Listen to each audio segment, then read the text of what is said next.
Bonjour à toutes et à tous. Aujourd'hui, j'ai envie de vous parler un petit peu plus en détail des constellations systémiques que j'ai le plaisir d'animer avec mon collègue Tony Brancato, coach holistique et systémique et accompagnant en soins énergétiques. Elle se déroule dans les locaux d'Arsène à Assan où nous sommes actuellement. Vous trouvez les dates et le lien pour vous inscrire en commentaire. Bonjour à toutes et à tous, très heureux de partager ce podcast avec Christelle. Peux-tu m'expliquer la signification du mot systémique ? Nous avons toutes et tous un système, d'où le terme systémique, que vous pouvez vous représenter comme un espace qui nous entoure, dans lequel sont contenues nos énergies, qui nous sommes, notre histoire, nos valeurs, nos croyances et puis nos limitations. Dans la journée, nous interagissons avec d'autres personnes telles que la famille, les collègues, les amis, les voisins et j'en passe. Ces personnes ont également leur propre système avec leur énergie, leur histoire, leurs valeurs, leurs croyances et puis également leurs limitations. La constellation systémique va vous permettre de comprendre votre propre système ainsi que tous ceux dans lesquels vous êtes intégrés et surtout leur interconnexion. C'est ça qui est intéressant d'analyser. Merci pour ces explications sur la systémique.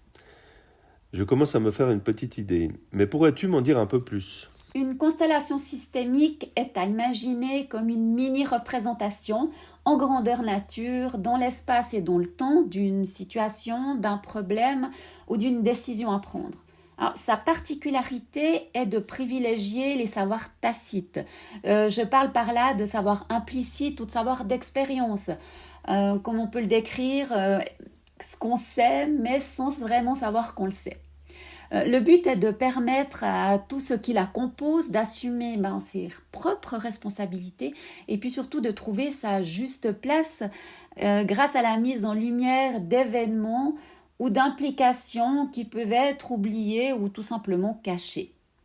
Dans notre monde, nous sommes beaucoup trop dans notre mental. C'est notre intellect, la partie gauche de notre cerveau qui est la plus sollicitée.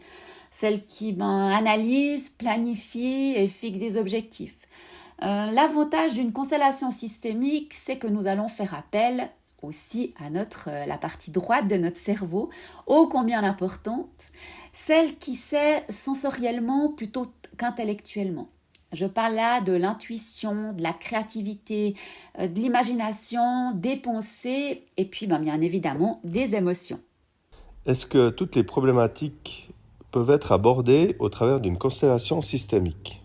Alors oui, Tony, bien évidemment, dès qu'elle concerne deux personnes et donc l'interaction de deux systèmes, à titre d'exemple, je peux citer, bien évidemment, ma liste est loin d'être exhaustive, mais dans les relations familiales, ça peut être par exemple trop se soucier de ce que pensent les autres de moi, ne pas se sentir entendu par sa famille, souffrir de se sentir envahi par ses parents, les conflits avec les frères et sœurs.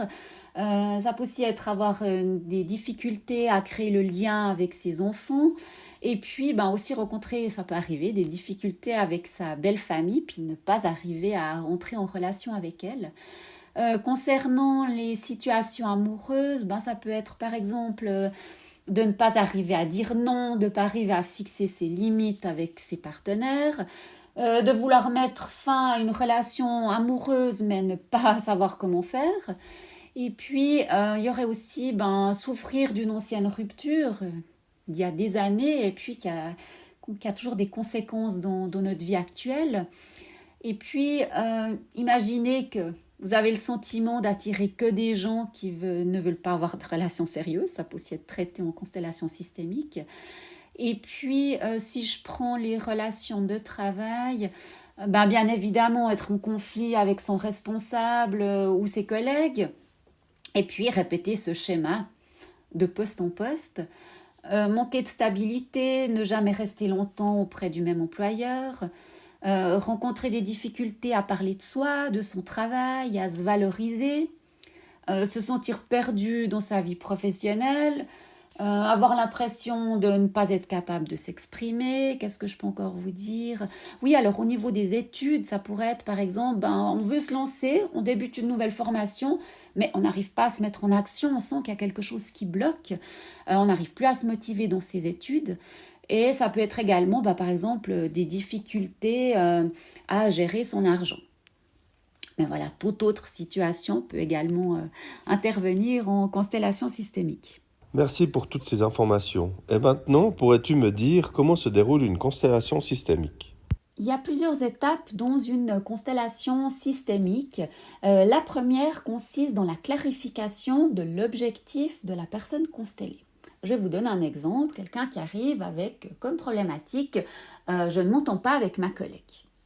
Mon travail de coach sera de clarifier cette problématique et surtout de chercher l'intention réelle qui se cache derrière.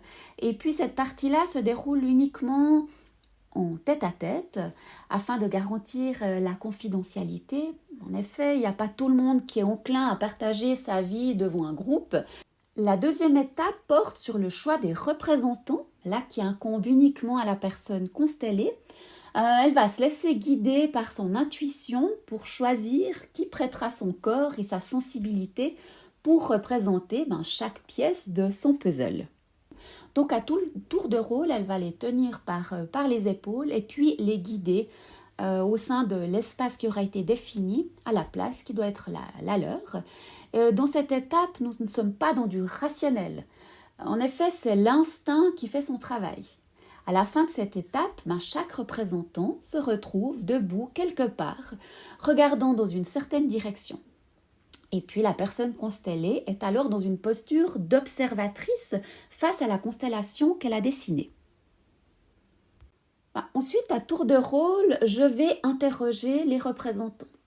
Pour des raisons qui leur échappent, ils ressentent et expriment beaucoup de choses. Et puis la personne constellée peut alors faire des constats et puis surtout des prises de conscience très profondes. Mon travail est également de permettre aux représentants de communiquer entre eux. Certains auront besoin de s'éloigner, d'autres de se tourner, de se prendre par la main.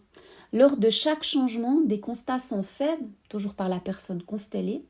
Le ressenti des uns et des autres sera exprimé jusqu'à ce que l'ensemble du groupe ait y trouvé un modus vivendi à la fois apaisé et performant. À la fin, la personne constellée passera d'observatrice à actrice, c'est-à-dire qu'elle intégrera à son tour son système pour l'intégrer pleinement par elle-même. L'objectif final est bien évidemment de redonner à chacun sa juste place et ses propres responsabilités. Pourrais-tu me donner la durée d'une constellation? Il faut compter environ 60 minutes.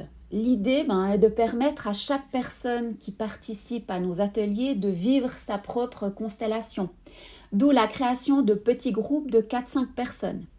Nous avons 2 espaces à disposition et travaillons donc chacun avec un groupe distinct. Cela nous permet d'accueillir maximum 10 personnes par journée et de composer les groupes différemment lors de chaque session. Merci à toutes et à tous pour votre écoute. Je me réjouis de vous accueillir et de faire votre connaissance lors de notre prochain atelier.